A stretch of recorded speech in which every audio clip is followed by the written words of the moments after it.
Mics aren't on. Oh, sorry. That would help. Okay, hold on. As long as you're going to make an announcement. We always have to do the show at the folks at home how it's done segment of the show, which is A, turn on the microphone. So welcome everybody. I'm so happy you're here. I have a lot of friends here in the studio audience. This is the first time we've had an audience because Well, I don't know about that, but well, this we is have a lot of huge people. audience. I have Huge. my magician friends, my hypnotist friends. I have new friends. Now, I've got didn't old they tell friends. you only non-professionals are allowed in here, so all of you have to leave. And for those of you who have been on our cruises, Joe Cursillo is here. So he's my mentalist friend. And so A tonight, lot of talent in this room. there's a lot of talent in this room. Absolutely. And there's a lot of awesome people watching right now. And So we're going to call on each and every one of you to come up here and do a few minutes. we're not really. No, but we are having a show tonight. And we're having a having a dinner show tonight tonight? Oh, another show. for the Performing Hypnosis Well, Summit. explain that. Yeah, what you're doing here. So at all the the house. hypnotists that come to Las Vegas for the Performing Hypnosis Summit, they come here once a year, and I never have time to go to it because I have so much to do, and right now I'm in catch-up mode because I was sick for a couple of weeks. And but they come here for dinner on the Saturday night, which is tonight. So I will have a lot of people here in about an hour and a half, and then we're going to do a show in the next theater, and we're all going to do a little something, and it's just going to be a night of love, just like this is every night. Hi, everybody. I'm looking at everybody that's in the room. We're so happy you're here. Tonight's show is going to be fun. Well, that's what I was going to say is now that you've told them everything they don't get to see Well, you or know, be part of. if you want to show the room, everybody can. Well, no, I think Is you sh- I think Kathleen you here? Need you need to show the party is what you have to do. No. Okay. All right. So where did he and go? the room is on. Everybody turn around and wave at the cameras back there. You can see. Yes. They're all Hands. hands. Now wait, That's- Buck left. Yes, because I have a girlfriend that's wandering around looking. She's never been here, so she's looking for us right now. And So would you like to bring me in on so I can switch then? yeah. But I need to be cued in on that. What do you mean? Well, Oh, when I that's see right. the guy Because who's we lost switching our leave, we lost our then cameraman. you got to say, "You're up." You're up, Todd. Now you're on. Okay, Very so nice. tonight's show is really Tonight's show. it's about Hollywood and Highland, which I was not around for. What year was this? You were born. Well, I Just was barely. born. You were yes, very young at but the I wasn't time. part of the fam You then. were very young at the time, so you probably don't remember these. Was this in the 90s? This was in the 2000 time period. Okay. 2001. In fact, what put it So- all to an end, of course, was 9/11.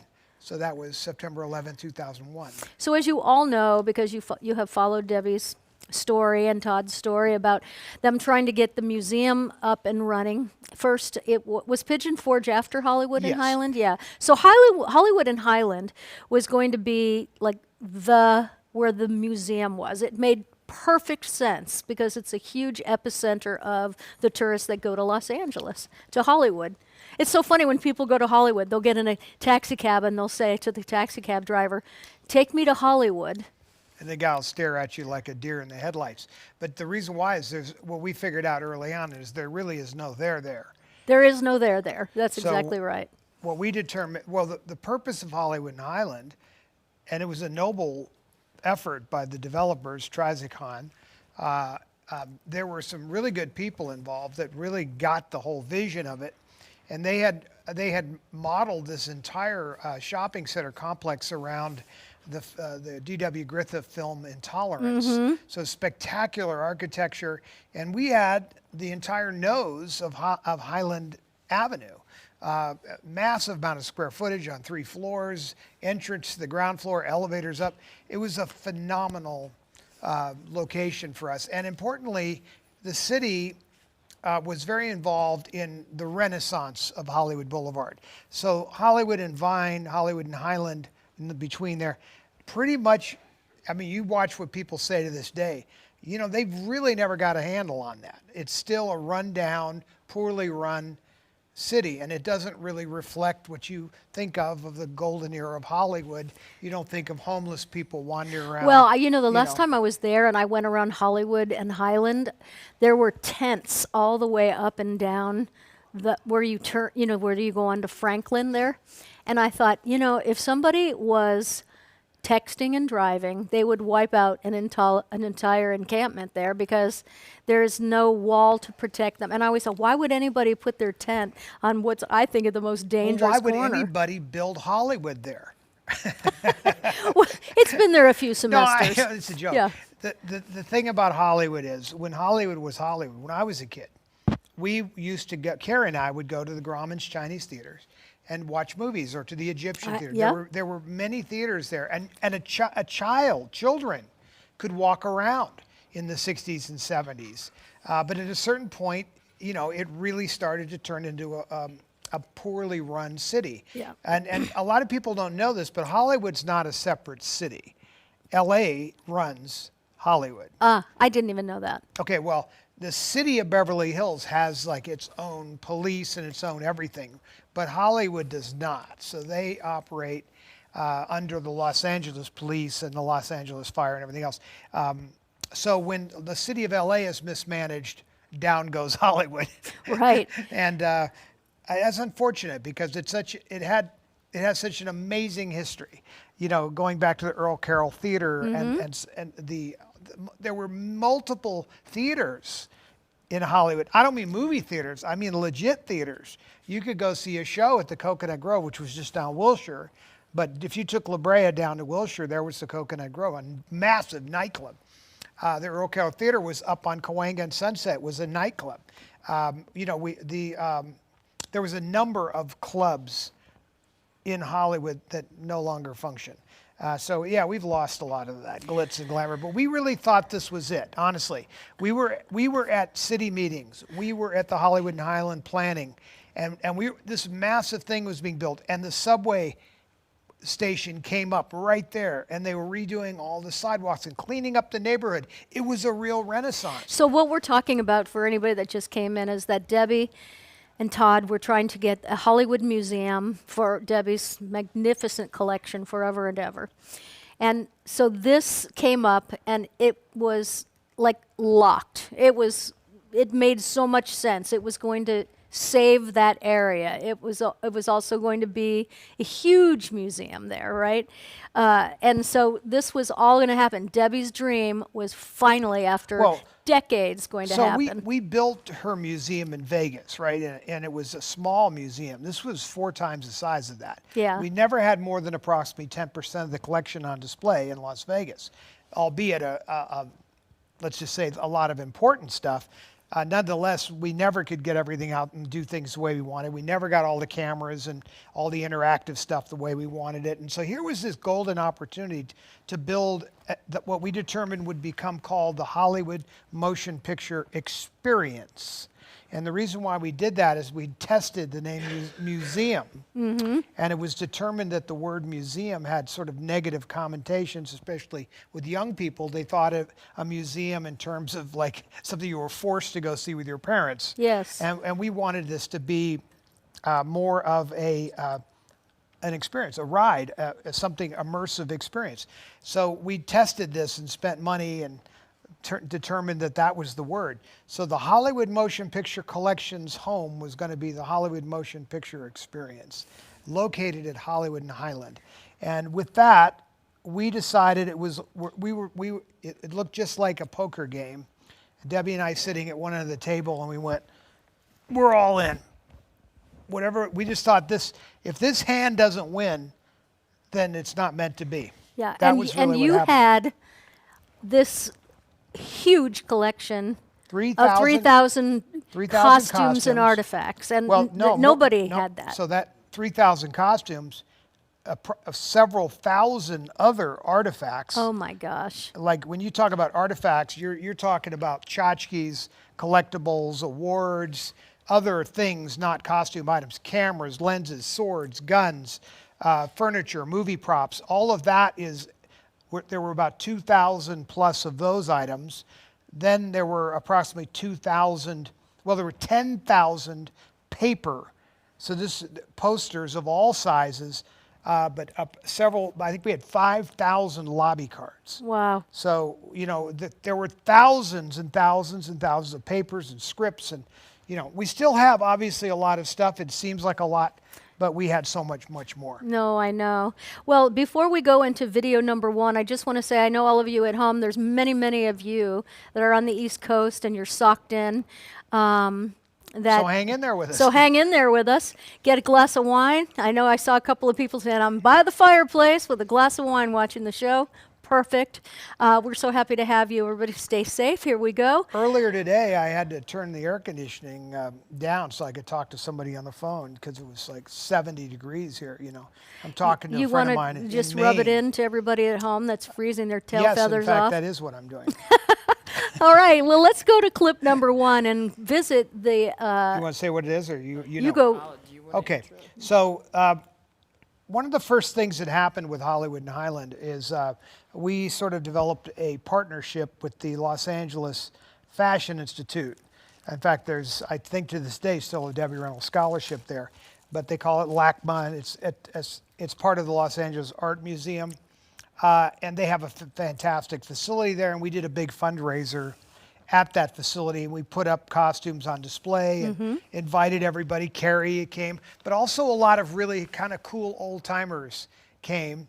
Bob Sidney, the choreographer director, and the costume designer Wolf, and Carrie, of course, was there, and Margaret O'Brien came. It was just a really fun evening.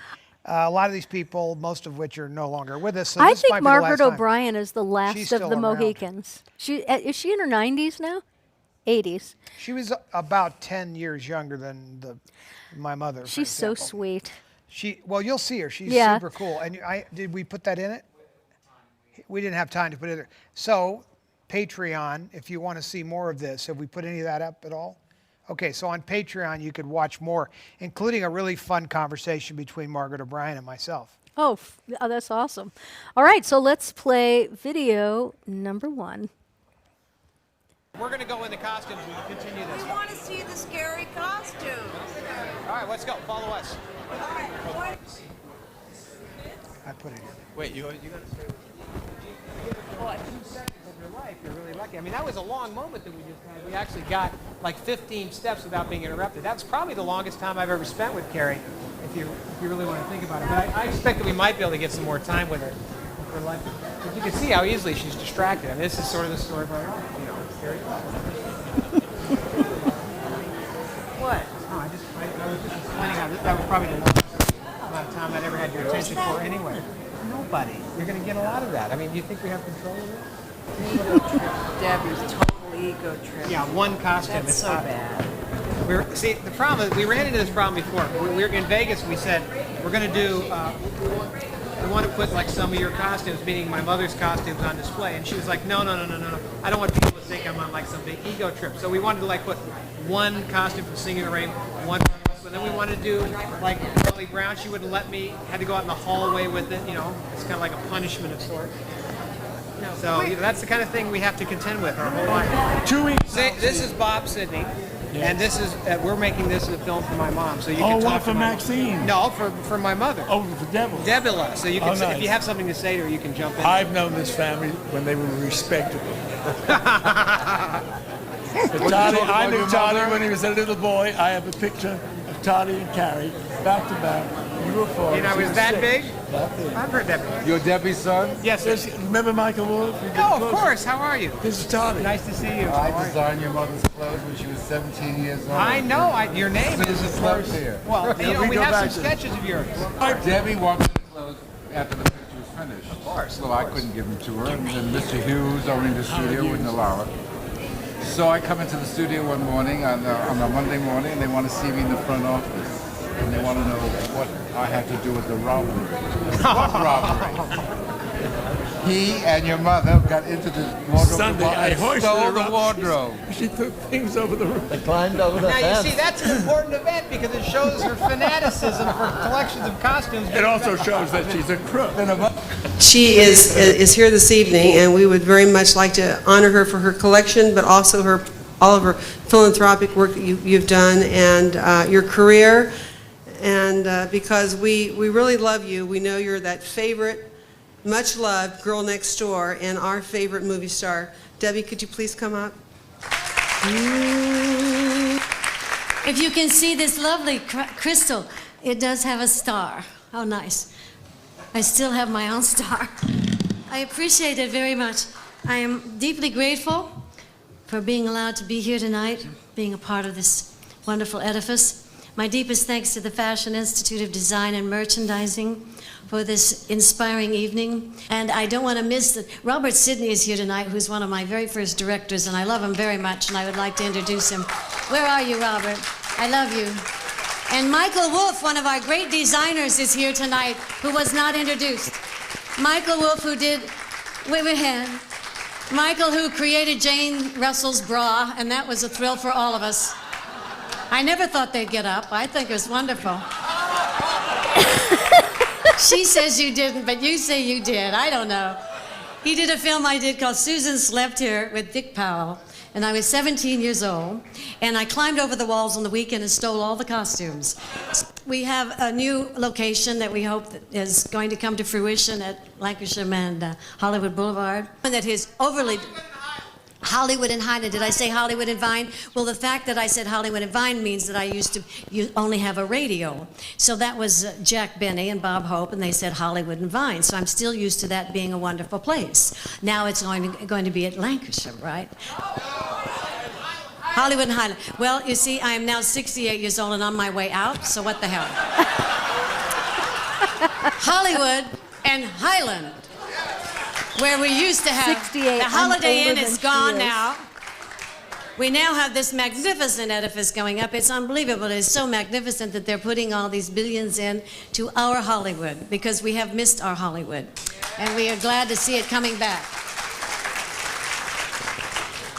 You know, I have never stood in front of a podium where my tits didn't at least fit on the thing.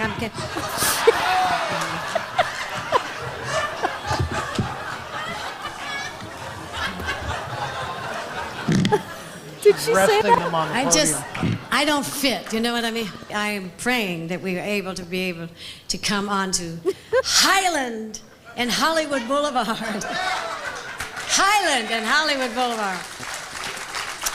To all of our friends here tonight that have kept the faith in this worthy dream, an exhibit here that presents all of us, I'm very proud. So I thank you for this award, and I hope you'll all care about a museum. I hope you all, I'm very grateful that we have the wonderful Fashion Institute, and I know it'll stay forever, and more scholarships will, and tonight I hope we'll raise at least one scholarship fund for some wonderfully talented person. Thank you very much for having me here, and Paula, I love you. Thank you very much. Thank you for my award. All right. Your mom, I miss her so much. But one of the things I missed the most was her magnificent humor. She always She says she made me laugh. needs to rest her breasts on the podium. Podium, yes. So she puts them on the podium. Was that and the it comes word like she used? Yeah, tits. Just I mean, say- that's just, she gets to say that stuff. I know. Now, she this- was something else. The guy that I was talking to, Michael Wolff, yeah. he was an old-time great costume designer, and he was working for RKO. And he told a story about my mother stealing her costume. She actually did steal it. But so here's some of his costume sketches, just for a little show and tell. So that's if you notice, that's his Michael Wolff signature right there. Yep. And it says Susan Slept Here, Debbie Reynolds. So this is one of his designs. Now this is not the one that she stole. We actually bought that costume back. Did you? So I actually have the So robbery costume sketches, I mean, I don't even know if they do this anymore, but back in the day, of the MGM days, they would sketch these costumes, and they would have costume tests, you know. Well, I mean, you'd sit down with the costume designer and the director and the artist and possibly the writer would sit down. They go through the script from a costume perspective, and Yep. and there would be a debate over, especially if you had a big star. So, like if Joan Crawford or something like that would be in the room, just like they would do with hairstyles, and they would talk about these different designs, and there would be plenty of designs. That's why these are not. If you look at them, they're actually drawn on what it's called onion skin. This is not like some super expensive paper. So they actually would have a lot of options, and they might draw twice 3 times as many costumes as required. Let them choose. But back then too, they worked with the set designers, made sure that all the colors in the set Well, actually, matched the colors in the costumes. That and- actually is an interesting point because before color, you had to actually know what that would look like. So a green, for an example, is not going to be green. It's going to be a shade of gray. But a particular type of a green might be very dark. So you had to understand the fashion designer, like a Wolf, had to know what these costumes were going to look like in black and white. Now, years later, into the 30s, Technicolor comes out. And it's this amazing, vivid, beautiful colors. But the colors are not accurate to your eye, that is. The camera uses a prism to expose 3 separate rolls of black and white film. And they would dye them red, green, and blue. And they would combine those together. Red, it was magenta, yellow, and blue. And they would combine those together to make all the colors in spectacular colors. And so you'd see, so now you had to know what that was going to be. So hold up your blue cup. Okay. So there's the blue cup. Show Cat. So what would so that blue cup would not be that color blue. That's like a cobalt blue. Yeah. So you had to have a different color blue if you wanted that blue. So they'd sit around with costume swatches and do tests. That's a lot. But they would film. That's But you had Technicolor Wow. actually provided a people to save time that knew this. And now they don't use film anymore. Everything is shot digitally, so on tape. And then, Most things. so I'm wondering how are colors true or? Well, don't forget, when you shot film, you didn't get to see it till the next day. Yeah. So you have no idea what it looked like. Right. Now today, everything is shown on a reference monitor. It's very accurate. So what you see is what you get. Now you can play with it, even that, manipulate it live on the set. You can create a look of things. They call it a LUT, but you can create a look of the image of what you want that to be. For example, the picture right now on me, it's almost black and white. And behind me, you see that subtle blue. Now you could jack that up, jack up the color, the chroma in this, and make it more vivid. You could make it more contrasty. You can play with it today, but yesterday you could not do that. You had to expose the film a certain way and process it a certain way, and maybe you're not happy with it, But Yeah. they could make some adjustments in the processing itself. But we've come a long way, and in a way, it's a much better place. But I have to say that to this day, when I watch a film like Robin Hood with Errol Flynn, nothing, or Gone with the Wind or whatever, nothing looks better. Wizard of Oz, nothing is better. The skin tones and the vivid colors. Oh yeah, and when we're watching old movies, which we do every night, it's so fun to say, "Oh, there's Technicolor. Oh, there's." Well, this. you know right away. Yeah, I mean, and you see the different styles of color Okay, now of you film. warned me that we yes, had to move so we're along. going to move on So- to clip number 2. Well, is that clip 3 coming up? No, this is 2. 2? All right. All right, hit it. Are you prepared for such things? The Hollywood and Highland location, which is where we really wanted to be finally, where the Academy is now.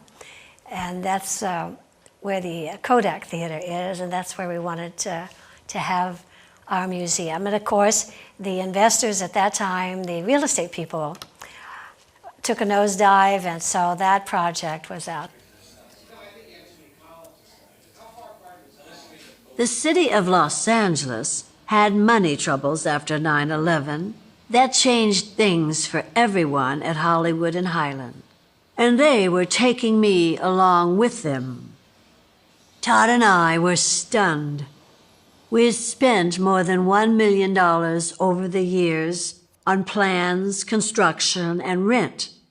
It was obvious we had to abandon the hope of having a museum in Hollywood. With a heavy heart, I relinquished my lease at Hollywood and Highland.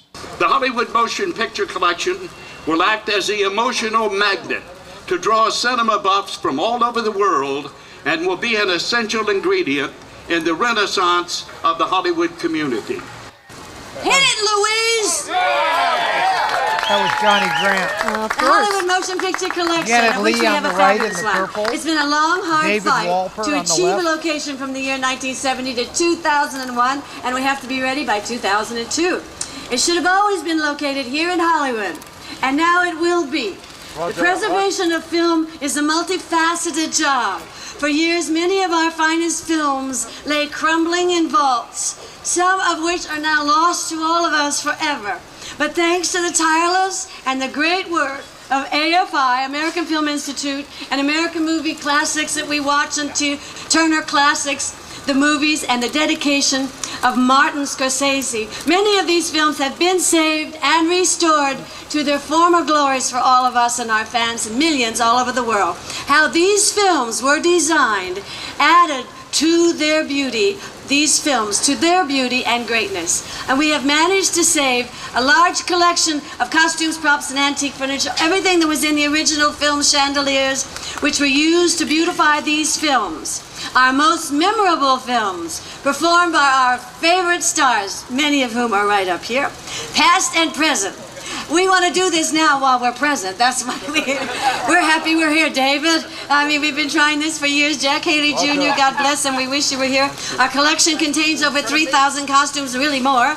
20 Marilyn Monroe costumes, including the subway dress, the ruby red slippers, and we have so many, the trolley song, the Maltese folk, and we have Streisand's Hello Dolly, etc., etc. It goes on and on. There's too many. Cary Grant, Katharine Hepburn, everyone we love.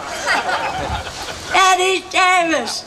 Movies are the art form, but costumes are a part of what we so enjoy about the experience, the moment that we enjoy when we go to see these great films that are saved. If clothes make the man, then often costumes make the film. We're here because we believe in the cause, and we know that it can happen. We thank all of you for coming out here on this shady day. God bless you all. Thanks for being here. I've gone to the Academy at least 3-4 times to meet with the board of directors to see if we could get the Academy very involved and interested in the preservation and saving of the costumes along with the film, because we all know the most important thing is the film. We all know that. But along with that, we wanted to save the cameras, the costumes, the props, the tangibles, we'll call them. Right now, it's like you have a chance to do something different, and that's what we're saying here. It's not about the history of how many times they've been in here listening to this and not doing anything. They may go back into that board meeting and do exactly what they did over the last 20 years and go, duh. They might. They've never been asked to sponsor before. They never were. Well, we're going to give them a very specific proposal that says you need to give money to build your own little place inside of here that represents the Academy. That's unique. They never had that opportunity. It's never that clear. That's a very clear thing to ask for. Why do you think this town has such a disposable mentality? Do you think it's because it sometimes takes the industry a couple of years to recognize a film as a classic, they're just putting out product? Or why do you think this town has such, because it's not only with this, it's with the architecture and so many other things, as you know, both of us growing up here, why do you think the industry is ready to, just so willing to turn its back? You know, it's an interesting question, and I don't have that answer, except that somehow in Europe, they are very interested in preservation and their buildings and architecture, and they save they revere in China, Japan, I mean, let's go on and on. But somehow in America, we don't seem to do that. And I think it was left up to the average American, they would do that. But who has the millions that it takes, of course, to do it? So I suppose you could just break it down to money. I just didn't have the millions to build the edifice, a building to house all of the collectibles that I had to go in it. And the people that I involved myself with that had the money, that were going to build it, all went under. They all were not the right businessmen, shall we say. But that's not unusual for me to involve myself with the wrong men.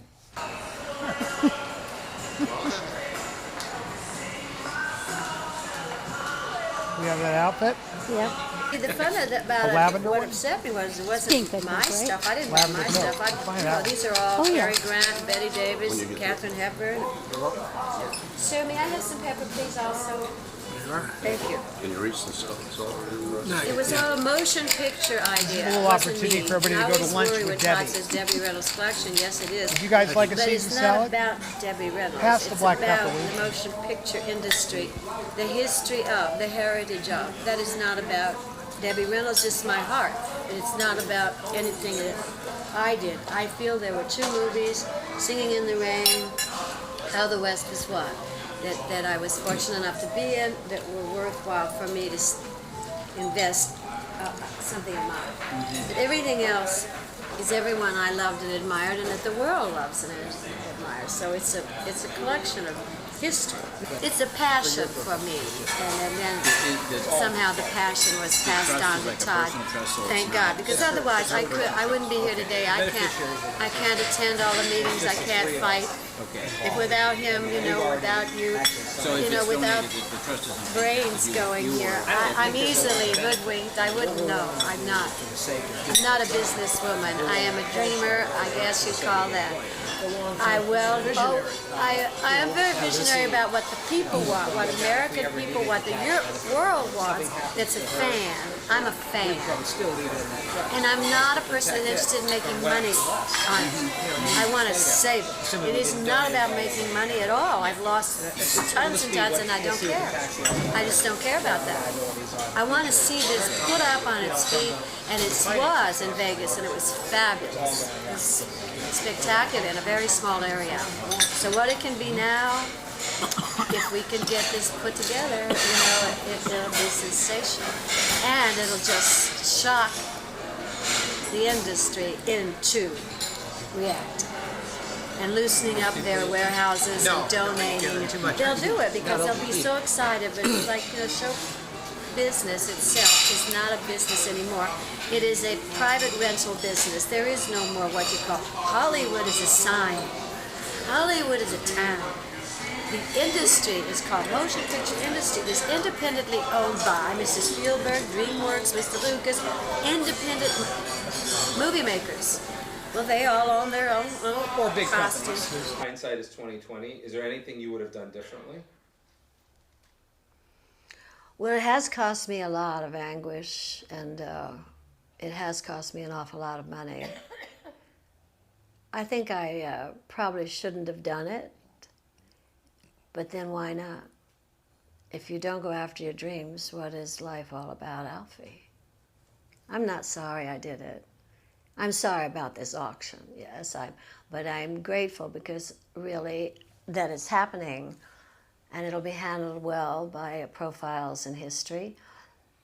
So many people will be able to participate, whereas I owned it for so many years, and I buy everything all the time, that now I can be outbid because I won't be bidding. Where does this need to give back come from? Well, I think that's very religious. That's the way I was raised. Do unto others as you would have them do unto you. You're supposed to do for other people. Nobody tells you to do that. You have to feel that. You have to be brought up that way. You have to really believe that. And I do. And this collection, as much as I wanted to save it, I didn't do it for any other reason than to save it. I didn't get to achieve that, but God knows I tried. Wow. So it's really too much to even. I almost needed a pencil to keep track of where to even begin here. But earlier on there, if I go from sort of back to front, that later interview obviously was post-auction. Her sitting at the dining room table at the restaurant at Hollywood Highland, we were actually sitting with the bond people. So what she's talking about in various stages of the clips you just saw, she's referring to how this project was going to be financed. So the developer put up the space, and the building of Hollywood and Highland was guaranteed by the city of Los Angeles. Mm-hmm. So there were bonds issued by the city. They call them, the city issues what's called a cover letter to go with the bonds that allows them to be tax exempt. So the investors, because they're investing in community-oriented projects, get a tax break by buying these bonds. So they have a greater return. So they were already doing this. So these bonds were being issued to build the entire complex. We came along and said, let's build a museum, and they agreed to do a bond offering for us as well. So all of this is going, and the guy sitting at the table right there was a guy from Dane Rauscher out of Canada, which was the company that was issuing these bonds. And this was a done deal, and 9/11 came along and just turned everything upside down. The economy went into free fall. This developer was, like she was talking about how she partnered with the wrong people or whatever, how she ever mentioned, you heard how she couched that? Maybe she talked about ex-husbands, but when it came to this was you're partnering with one of the biggest developers in the world. Yes. I mean, You think you're Trizicon they owned the freaking Chicago giant black building in Chicago. I mean, these guys are a massive company. So for them to go down, it's unconscionable. Can't happen. I mean, we're going to hook up with this group because you can't fail. Right. I mean, this had all the earmarks of being a perfect deal. You saw then that footage of us in the Academy building. What was weird about that footage, of course, we were going to pitch them on being partners with Debbie. And we ended up, that was us talking before the meeting, then they came in and we pitched them. And on the idea that the Academy could be a huge partner in all of this. Right. Like, she wasn't looking for credit.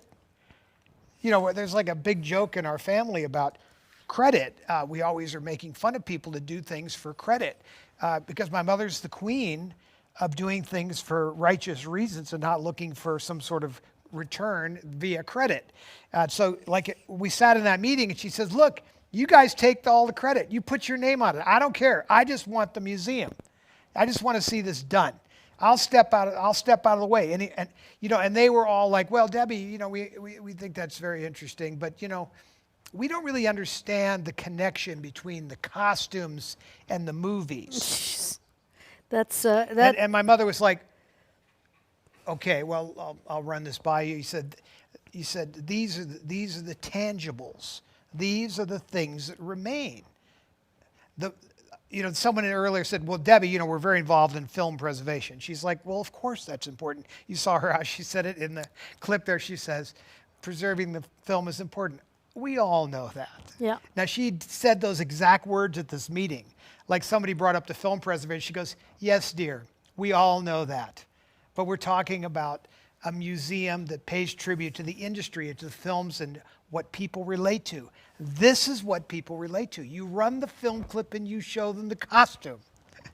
This is how it is done. And that's how it's done in this very house. It's how it's done here, Yeah. but no one had really done it except for us in Vegas. And to this day, when you go to the Academy, they're putting out artifacts without the clips and things. They still run it like, It's a museum. It's a cliche museum. Yeah. Now, what we were trying to do is make it much more immersive, and everything we put out had a clip, or a poster and a clip and a description. All anyway, you just were on an amazing journey, listening to her explain, how all this unraveled. We're sitting at Hollywood Highland, dropping the sign. It's happening. 9/11 hits. You saw the meeting in the restaurant. We're talking to the bankers for the bonds. She's telling you.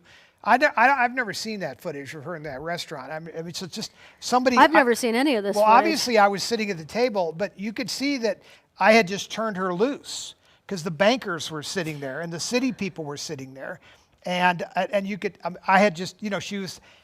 You talk about somebody great to take to a meeting. There's nobody was better than my mom. And you could just let her freewheel, and they're all mesmerized. When was this meeting in terms of? It was 2000. Yeah, so the 9/11 happened. Within a year, so and your mom was. It could have been 2001 Actually, your mom early. was in New York with Elizabeth Taylor on 9/11. She was. And then they had to get back here, and they did. How did they get back? Well, Liz and my mother were in New York together, which actually made Carrie and I feel better because we were all kind of panicking. Yeah. And what happened was Liz called up her ex-husband, the senator, John Warner, and said, Debbie and I are stuck in New York and we need to get home. The airspace over the United States has been closed. Mr. Warner makes one phone call.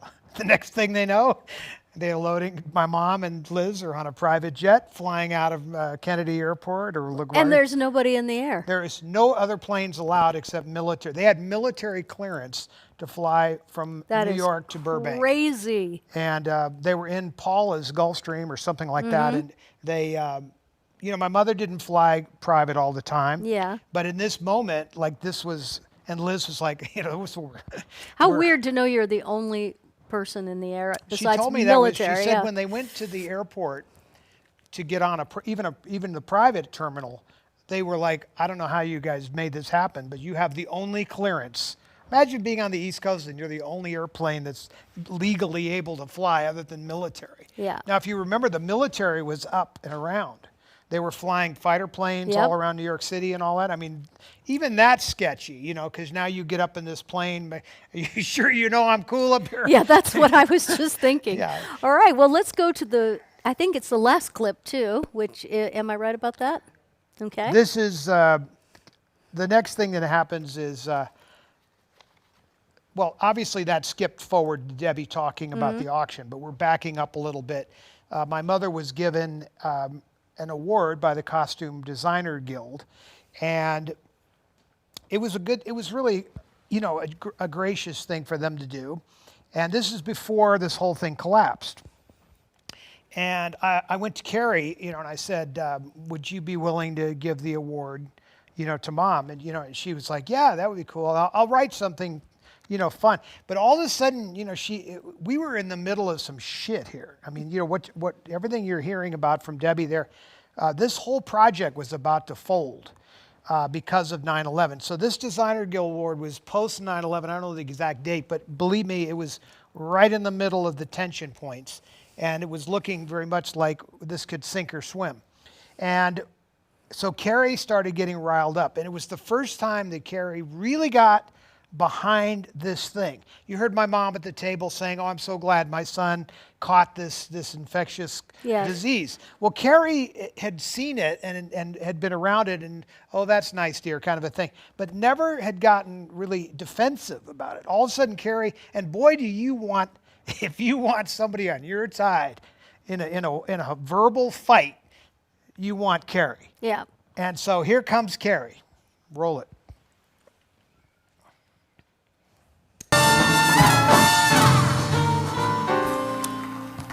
Hi, I'm Carrie. I'm an alcoholic.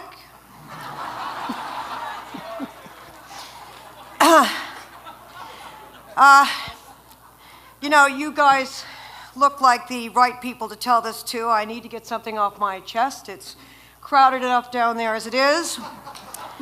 So bear with me. Ever since I can remember, my mother has had one dream. And typically of my mother, that dream wasn't of the ordinary variety. Her dream wasn't to finish her days in an English Tudor house overlooking a lake surrounded by her children and grandchildren. Though, I think she'd like that. Her dream wasn't to trek the mountains of Tibet or the Great Wall of China, no. My mother's dream has been to build a museum. Somewhere, anywhere, finally, to house her extraordinary collection of the costumes and furniture and other memorabilia, all the things that remain that you can touch and see of the great motion pictures of Hollywood, the talismans, if you will, the tangibles of the films that we've grown up with, films that at one time captivated and transported us the world over. The films themselves are the art form, the costume designers, all your beautiful work, the tangibles. These are the things my mother has collected. Instead of Picasso's paintings, if you will, we have his paintbrush, his easel, his coat. The memorabilia my mother has made it her business, her passion, her life's work, as it turns out. Never mind the acting and the singing and the dancing, that was her joy. This is her passion, to collect the souvenirs of the magic of movie making made real. When the movies are done and locked in our consciousness forever, here's Gable's coat, Vivian Lee's hat, the bed where Olivia de Havilland gave birth to Leslie Howard's child in Gone with the Wind. Most of the actors are gone. What remains for audiences that will remember Gone with the Wind are these costumes the actors wore. The dress Scarlett had on when she declared, "As God is my witness, I will not go hungry again." We have that to touch and see. If only there was a museum where these things could be displayed. As God is my witness, I have watched my mother for the last 30 years, since she went to the first auction when MGM was being liquidated. I have watched her huff and puff and ultimately be unable to blow any house of any size down, and in its place, this dream museum could be built, and all this history would be made available. a place where a film clip would play from Meet Me in St. Louis, and there before you could see the artifacts right there for all to behold, touch and see. Because we saw all these films, and they did touch us. If we live in Hollywood and work there, as most of us here do, then this, beyond the films themselves, is our history. This is what remains.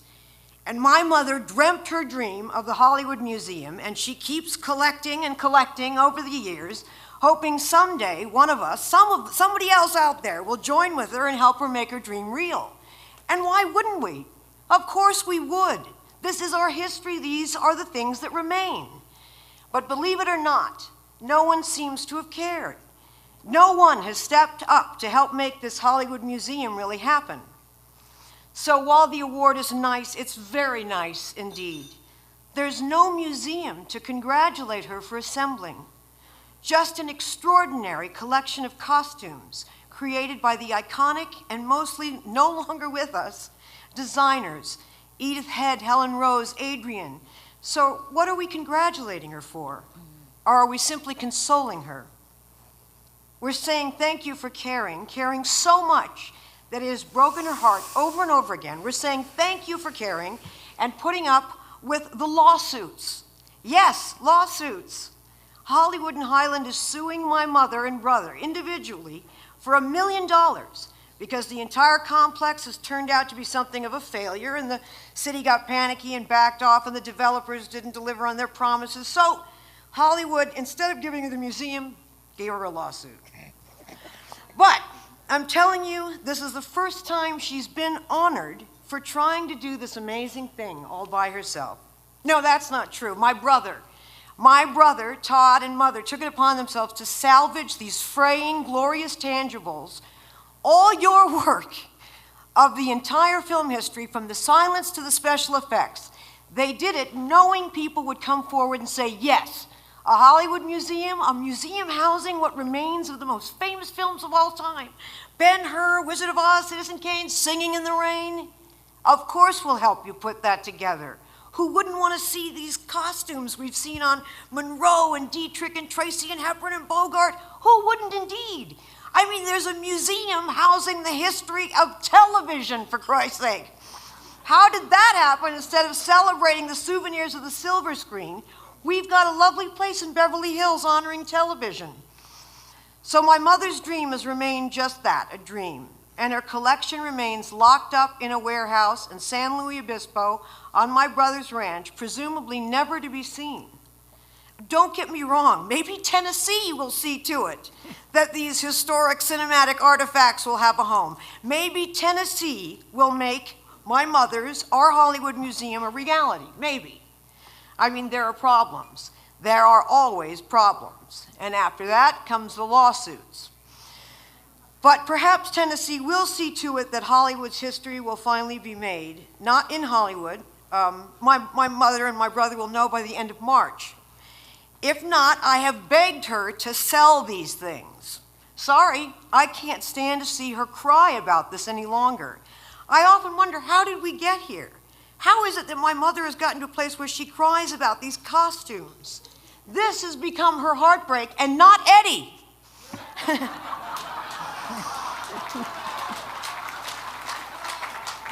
Well, they're more durable. I understand that after 30 years of collecting all these treasures, she will sell it to this person here that loves Judy Garland, and it'll go in his Florida, closet in Florida, and she'll sell that one there to the one that loves Streisand, and it'll be on display in that person's living room. In short, and I know it's far too late for in short, this collection will be dispersed the world over. So ultimately, as far as I'm concerned, after March 29th, there will be no Hollywood Museum with her stuff. At several of the last major Hollywood memorabilia auctions, over half the significant items were sold overseas: Japan, Europe, and the Middle East. Now there's a place for the Hollywood Museum: Saudi Arabia. So there's no Hollywood Museum, just the one on Beverly Drive for television and an empty warehouse in San Luis Obispo, a monument to what might have been. I'm very happy you honored my mother, that she's receiving some recognition for what she's tried for so many years to do. It means some of you realize all that she's done to make this fantasy and isn't this dream a reality. I've learned a sad thing from my mother's dream of a museum, that dreams don't always come true. But that doesn't mean they weren't worth having. My mother has worked her ass off, faced bankruptcy, is enduring lawsuits, and cried her eyes out over this thing with my brother in the trenches right alongside her and me, standing somewhere at the left flank of them, howling like I am now, or shaking my head in grief. So I suppose instead of her dream coming true, you're honoring her dream, which is something. After 30 years, I'm sad to say it's the biggest thing that's happened, but it matters, I know, so much to her that people at least finally know she's out there somewhere, in Tennessee or even the Middle East, dreaming her apparently impossible dream. Impossible for Hollywood anyway. It matters a lot that someone that all of you here tonight hopefully finally notice she's tried so hard to do, and that she cares. And so tonight, how pleased I am to say, Debbie Reynolds, for your insight and appreciation of the costume craft, for helping instill a new respect for designers, and for providing an exciting new showcase for a timeless heritage, the Costume Designers Guild honors you with this year's President's Award. Now, I'll tell you what happened right after. Wow. Right after she gave that speech, my mom came out, and so on the close-up camera here, where we're here. So here's that award, by the way, that Carrie has, and it's a beautiful little award with little rhinestones inlaid and whatnot. But so my mother comes out. My mother did not do like a huge long speech, because Carrie, my mother used to live by the phrase "less is more." Yes. And she thought like, wow, I mean, how do you even follow it? What am I? Really, she sucked all the oxygen out of the room like you can't believe. And it was a bit ballsy thing to do. I have to tell you, I loved every second of it, but it made, that's the first time I've seen it. Watching that made me understand some things that I didn't quite understand. Like the night of in 2011, was it, the first auction? Yeah. When we had the first auction, and we had been at the Paley Center setting that up all day, for days and days and weeks, actually. And I went home to Debbie's house, which is also where Carrie's house was. And I was by myself, and I went home to just kind of freshen up, and then I was coming back to the Paley Center to finish the work. And Carrie was there, and she was very annoyed, and she was very, she was glad that it was all going to auction. She was so glad about it. And I remember thinking, gosh, that's kind of hardcore, you know what I mean? Like, because your mom's heart was completely broken. And, but now I get it. I get what I was looking at. I get what I was hearing. I get how she felt at that moment, because it was all right there. I've never seen that speech. That was a very bold thing to do. Well, I'll just say what you didn't see is after she walks off stage, my mom's still out there saying thank you very much. Yeah. And I was backstage, and as soon as she saw me, she burst into tears. Your mom? Carrie. Well, because she was keeping it a lid on it, so yeah. But she was championing for Your the mother. first time. Yes, because she really wasn't that involved with it. No, not like that. So I mean, I built Vegas without Carrie really being there ever. Mm-hmm. I mean, she came around occasionally. She was very busy in other things. And she really was total. I mean, in fact, when she showed up to see the museum, she was blown away. And it was like, oh, wow, this is what you Oh, no, I remember her coming, and she was very surprised.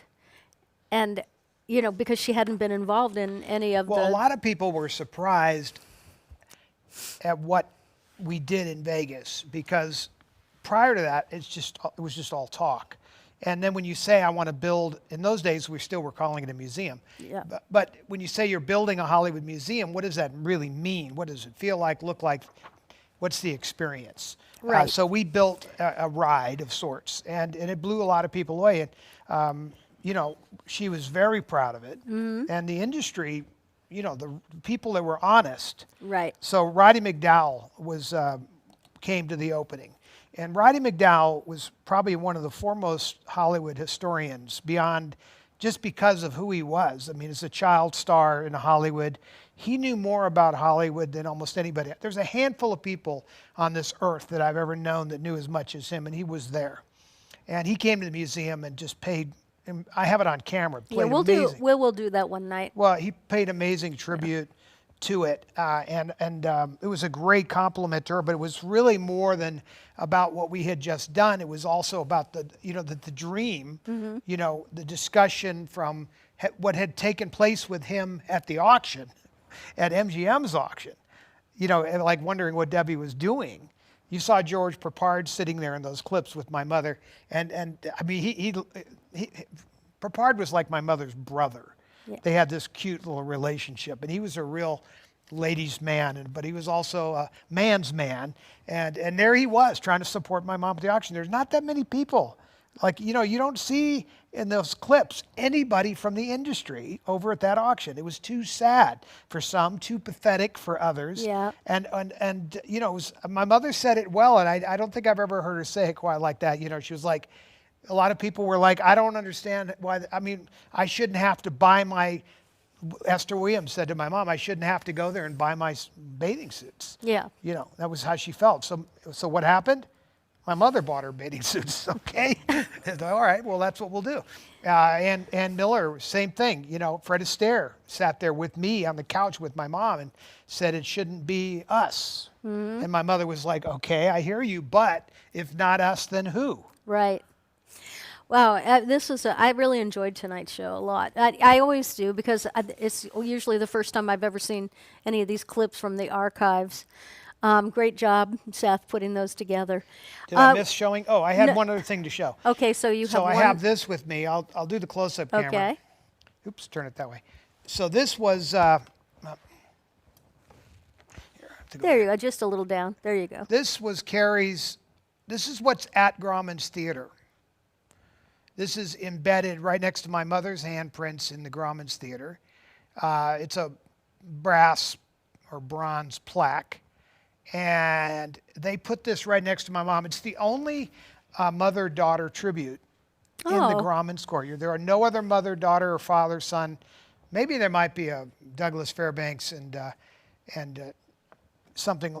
No, not Fairbanks, Barrymore. Maybe the Barrymores. I don't know, but there are just no family things. So when they did this, it was a great honor for Carrie. And this happened right around the time, this all stirred around the time we were doing the Hollywood Highland project. So there are some good things that did come out of all of that. Right. As much as Carrie put it, then there's the lawsuits. It did. It all went so bad. But she was so right. I remember sitting there when she was telling that story, and I hadn't really thought about it. But even when I was a kid, these things all went from dream to lawsuit, plans to dream to lawsuit. They all turned into a cluster F, as Clint Eastwood would say. Yes. And they really did. And as Carrie was talking about there at the very end, she was talking about Tennessee. We were just beginning. We just got a commitment from Tennessee right there. So, and as you know, the 2008 banking crisis hit and wiped that project out. Right out. And again, a giant developer, one of the biggest developers in Tennessee, goes down in flames. But we still have the museum in our house. We have carried on the torch. We have the things that remain, as Carrie put it. These are the things that remain. Okay. That's so true. Well, the things that remain are sitting in our house and around us here, and these are the things that remain because I choose not to sell them. My mother tried to convince me when she sold her things to sell a lot of the things I have, and I've chosen not to. She actually questioned me at some length as to why, and she was particularly about her costumes. And I said, I'm not sure why. You heard her say, I don't know why. So I thought I was justified. She said, no, you got to tell me why you want to keep these. And I said, I'm not sure why. She was joking. She said, you're gonna wear them or something? And I said, well, Maybe. I could always swing that way. I've gone this far without it, but maybe I'll start getting into that. Of course, I haven't gotten into that, but I kept them for other reasons, and now we know. I mean, they and found their place. if you want to see more of this footage that we are showing you tonight, then you can find that on our Patreon. I'm going to let Seth and Ryan. Hey, Ryan. Well, we also have a sale. Make yourself know. Yes, but we're going to do Patreon first, then we'll talk about the Patreon. sale. And then we'll do the prize wheel. Well, hello, where are you? He's in a blizzard. I must see you. I am. You want to see me? Yes, I want We wanna to see you. see I the miss snow. you. Show us the Okay, snow. I'll do a quick hello. Hi. Oh. We want to know what the weather's doing there. Are you in a storm? I will be when I go to bed. It's on the way. Some other people have it now, and it's Snowmageddon is coming my way. Snowmageddon. I love a good snowstorm. I know. Ryan, of course, is in Pennsylvania. Winter, just like the ones Bring it I on. used to know. Exactly. Yeah, you grew up with this. You had to walk uphill both ways to the snow to get to school, right? I absolutely did. Yes. Exactly. Okay, you and Seth, take it away and talk about Patreon for a minute. Then we'll do we'll talk about the sale this weekend, and then we will give away the super prize.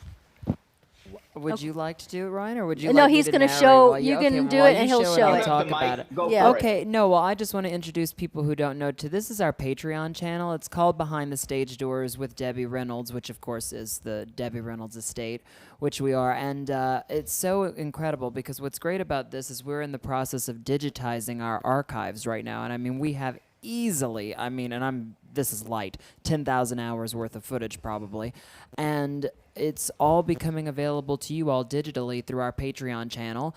And I mean, we have everything from TV specials to live performances. I mean, it kind of doesn't end. Talk show appearances. Well, a good example is as we like what you just saw and of then, Debbie. yes, You have behind the the full scenes versions footage. of those things, so you can see. We don't have time to run. Right. No, I mean, run through everything, as but- it was, that sitting at the table was quite a bit of time. Correct. And so we just like to give you guys a glimpse of the behind the scenes things or behind the stage doors on this show live. But of course, we extend that through our Patreon channel. So you can go on patreon.com and you can sign up for Behind the Stage Doors from the Debbie Reynolds estate. And yeah, hop on. It's really cool. It's a monthly subscription and we're adding things weekly. That's right. Oh, is this me? I was looking at that. See, I thought Hey, you I were know you were showing looking. The Seth cam is Oh, on. hello, America. How are you? I'm- Generally speaking, you don't turn your head Well, to no, the camera. because I wanted them to see We're that. gonna teach you all about to this. see the thing that you're seeing over there. I didn't know it was on me. There's no red dots on these cameras, so No. I don't know what's on me. But anyway, there you go. You get the whole thing now. Well, hi, America. I'm Kathy Lee Gifford. But anyway, that is our Patreon, and it's a really great thing. And yeah, head on over. It's a lot of fun. It's a joy to put all the videos together and to edit them. And then speaking of things that we have coming up really exciting, we have a sale coming up on the Debbie Reynolds Hollywood Studio Store Facebook group. Now what that is, that's actually a very special thing that we do. We know you're watching us on YouTube, but if you go onto Facebook and go look up the Debbie Reynolds Hollywood Studio Store, it's a private Facebook group that we've created just for the fans, and we are selling some items next week through that. We're going to be doing a live sale live on Facebook where you can buy some fantastic things. We have a lot of things that are unique coming I have up. one item here. And Todd has a couple that he'll show. Do I have a couple or just the one? Well, you have that outfit there. You Well, I have that. this little thing, which looks kind of innocuous, but it's sterling silver, and it says Sugar Babies, and it's Ann Miller's little Was Ann frame Miller's, calendar. yeah. Uh-huh. And it's somebody like the cast in the show gave this to her.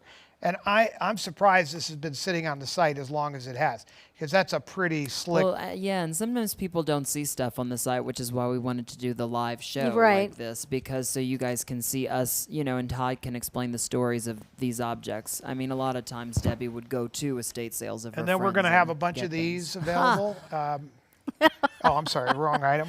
No, wrong item.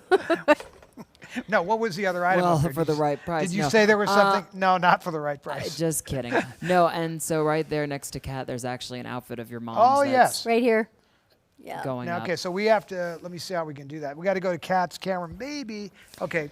I mean, it's Meanwhile, right. I can reposition the camera while you're talking about Okay. that, Kat. Well, it's a designer suit from the 70s, which we have some photos of Debbie in. Close-up and it's camera? From her days when she was in Irene, the Broadway musical. And so it's just a very chic suit. It's in mint condition. It's in very good condition. Yeah. Yeah, it's beautiful. So And that'll be coming up next week. We have a couple of other. Do we have pictures of her in that? Outfit? We do, and we have a couple of other outfit pieces that we'll be showing next week. What's that made of, Kat? It's wool, it feels like. You sure? It's not. Well, it's not might be. vicuna. We watched Sunset Boulevard last night. And frankly, if the lady's paying, get the As long vicuna. as the lady's paying, I'd get the vicuna. Yeah, it's very soft. I think Gloria Swanson. Carrie, Yeah. Carrie did that to me every time we went shopping. Did she? Always. Oh, So that's Carrie funny. always bought me those jackets. I Yeah. have a lot of her jackets. She was constant. Thought that was Carrie's favorite movie. You realize? No, I didn't know that. Oh, she loved that movie because she loved the scene, especially when it's when she does the close up. Yes. It comes to the camera with that look in her eye. My God, that Well, I enjoyed watching that again. it's brilliant. All right, so the sale is this weekend? The sale is next weekend, so a week from this week. And Oh, if a you week cut from to today. Ryan's Okay. camera, he has all the info up there. Perfect. What's next Saturday? Well, the sale. Oh, the sale. Yeah, so if you cut to Ryan's camera, he has all the info up there. Ryan has all the info. Go to And Ryan's. We'll be live on the Debbie Reynolds Hollywood Studio Store Facebook group. So if you just type in Debbie Reynolds Hollywood Studio Store on Facebook, you'll find us. And we'll be announcing this week and doing some, show and tell. Of what And we'll that be is selling. a private page, so if you don't Yes. belong to that page, just message, when you get there, message, Ryan will Just shoot click you through. join and we'll let you in. It's Yeah, a Ryan will simple- let yeah. you in. So After you pass the background check. yeah, we do have to do a background check. Just kidding. All right, so we're going to give away the super prize right now, and I want to say thank you to everybody that donated to the show tonight. You might have noticed on the right side of the chat, people were donating there. And by the way, Scott Michaels is here tonight. It's good to see you. If you haven't seen Scott Michaels on his amazing YouTube channel, Dearly Departed Tours with Scott Michaels, or it's Dearly Departed with Scott Michaels. I love his channel. Like I love Days with Jordan the Lion's channel. Our friends that have channels are so talented. But anyway, check them out as well. But thank you for donating. Everybody that donated tonight, we appreciate you. How this works is we have a prize wheel we're about to show you. It's a digital wheel. And anyone who donated last week, your name is on the wheel tonight, and we will be spinning it shortly. If you donated tonight, you will be on next Saturday night's prize wheel. And here we go. Let's pick a wiener. I am ready.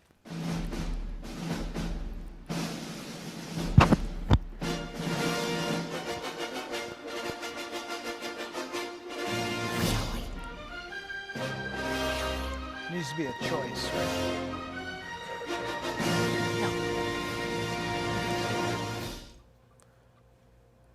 And we have a winner. Tracy Valine, you are the winner tonight. Congratulations. We are going to... Well, so let's- if Tracy doesn't have this, yeah. then this would be the prize. But if she happens to have this, Yep. then we find something else for her. So let's see. I'll tell you what.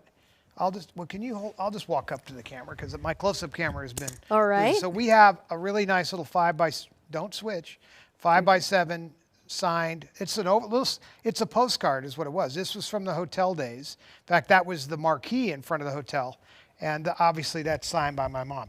So it's kind of cool. If you don't have a signed thing of my mother's, Because that is her true signature. right. So this is the real deal. And now, if you happen to have something else autographed and you'd like something else, you can just message us, and we'll find something else that would be of equal value or something that might be more interesting to you. We have other choices around here. We're not exactly short on stuff. Thanks to my mother squirreling things away, much like a squirrel. Now that might sound like not the right thing. If you know anything about a squirrel, they spend their days, and like not evenings, but all day long, they find things, they bring it back, and they stuff it in little places until my mother did that. She has so much stuff squirreled away. Yeah. And I used to laugh because things would arrive up to the ranch. You heard Carrie there talking about my brother's ranch in San Luis Obispo. Things would arrive at the ranch with, send to ranch writing on the top. And it got to the point where I just stopped even looking in the box. So we just put it into storage. And a lot of that's all been relocated here over the years. And we keep opening boxes to this very day. So the term squirreled away does apply. Well, we just thank you so much for spending your Saturday night with us tonight. We know you're socked at home if you're on the East Coast. I think you guys are all going to be home till like Tuesday, from what I understand, is that they're predicting this storm to be. So for those of us that don't live in those places, it sounds like fun. And when I would go skiing, I kind of liked getting snowed in. But I would have to believe that for the people that live with this all the time, it's got to be monotonous. Well, I lived in New York City for 18 years. And whenever there was going to be a storm of the century, I was teasing with Craig Rubano, who's here. It never happened, you know. I think this one is happening. But well, we'll see. Yeah. Remember the storm of the century? It was like in the early 2000s, and nothing happened. So enjoy your time at home. Please stay safe. We love you so much. Thank you so much for coming tonight and spending it with us. And we'll see you next Saturday night for sure. And I'll see you next Friday night on My Cat Live Solo on Facebook. We look forward to it. I've got to go feed 30 people now, so I'm going to get into the kitchen. And we love you, and that's all there is to it. All the way from the top of your head to the bottom of your feet. Thank you so much. God bless you, everybody. Good night.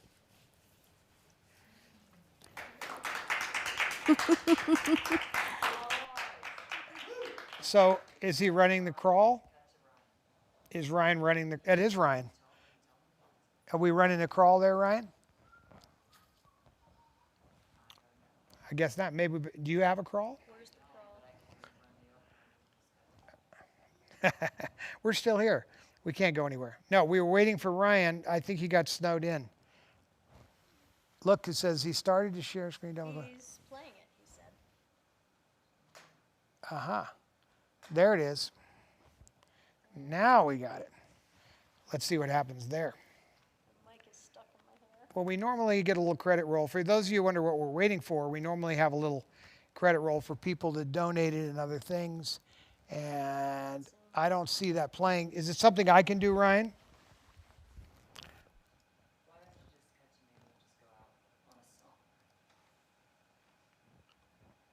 Well, I mean, we don't have to do that, obviously. Let me do it again here. Hold on. Well, we never saw it, so I'm not sure what. Maybe I'm not sure. Here we go. Live TV. There it is. Oh, not quite. Gee, but it's good to be here. Frankly, I feel right at home.